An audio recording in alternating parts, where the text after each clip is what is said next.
this cool little version of Twinkle Twinkle Little Star that I came up with. And what this is going to do with ukulele is practice finger picking. My little button is clicking on the ukulele. Is practice finger picking and jumping over strings as well as adjacent strings. Okay, so jumping, well, if we look at the very first bit of the song, I put my music stand right in front of me. The very first bit of it, the first little, I guess, measure, we have two adjacent strings, these two.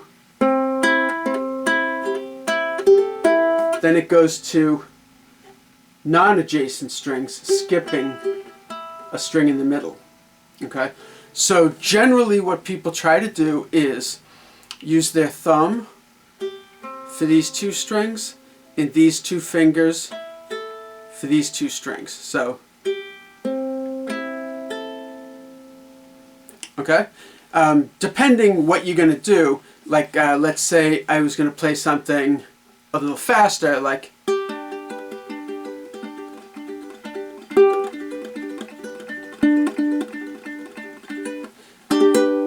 okay, then I would use thumb, finger, finger, finger, just because I can't get in jumping back and forth and having it sound smooth and having the notes sound consistent with my thumb jumping back and forth. So it's easier.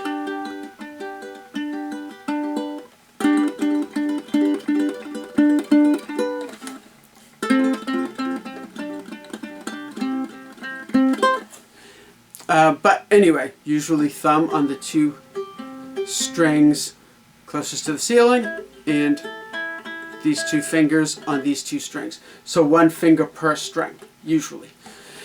So, this here, the Twinkle Twinkle Little Star, if I play it.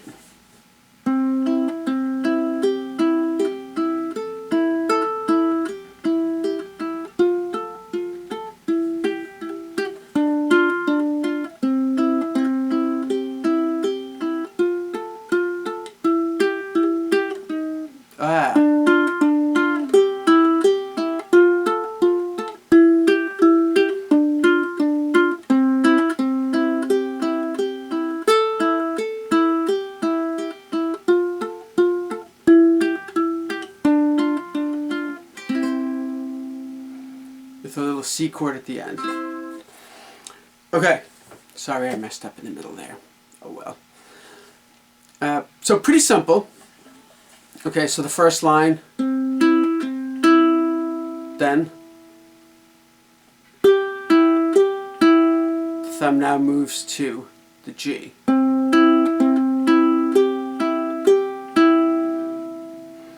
Okay, then stays on the G, and now the second fret.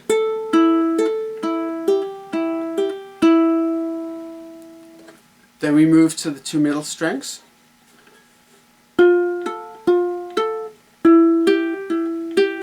So 5 and 5, 4 and 3, 2 and 1, and zeros.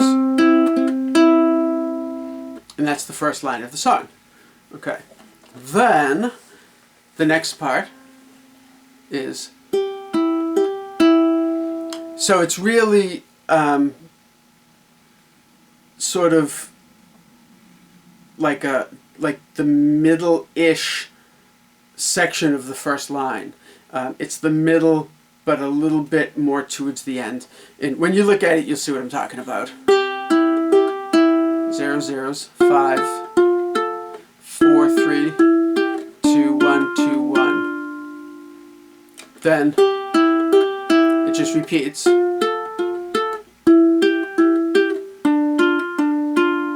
And then it's the first line again. Ah.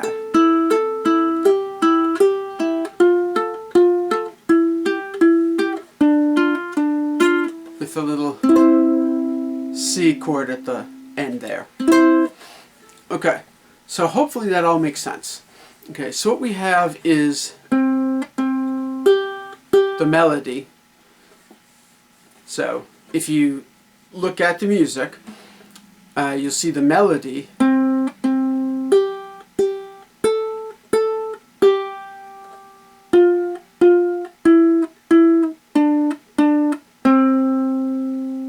So it's all on the tab written out with the numbers. It's all the lower numbers. And then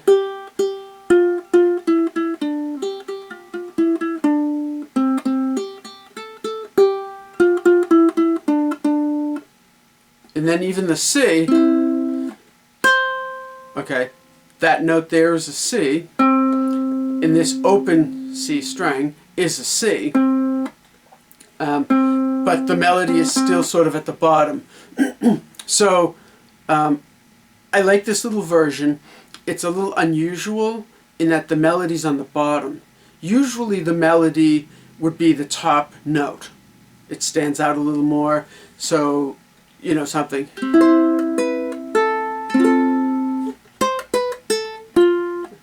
Yeah. Would be the melody. I don't know what that is. I just totally made it up, a C to an F chord. But I like this where the melody's on the bottom. And I don't think the melody gets buried, because the way I wrote it out, I wrote out, you really, except for that last chord, you're only playing one note at a time.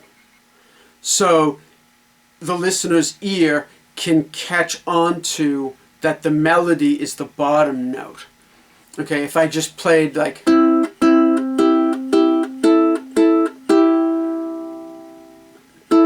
right there it gets a little bit lost. And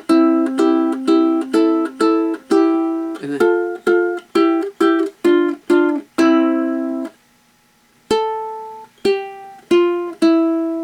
that could sound like the melody, but it's not.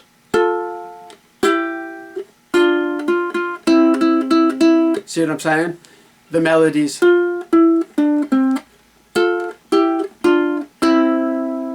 So you can still hear it in there, but it gets a little kind of, I keep saying buried, I'm trying to think of a better word. The melody seems, gets a little unclear, a little confused. A little, that's not the word I'm looking for, but I can't think of the word I'm looking for. Ambiguous, that's the word. The melody sort of gets lost. It becomes a little ambiguous, like you're not exactly sure where the melody is anymore. So I like this, how it's written out. It's kind of neat. So let's just play through it together, nice and slow. Okay, so 1, 2, 3, 4.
Lovely.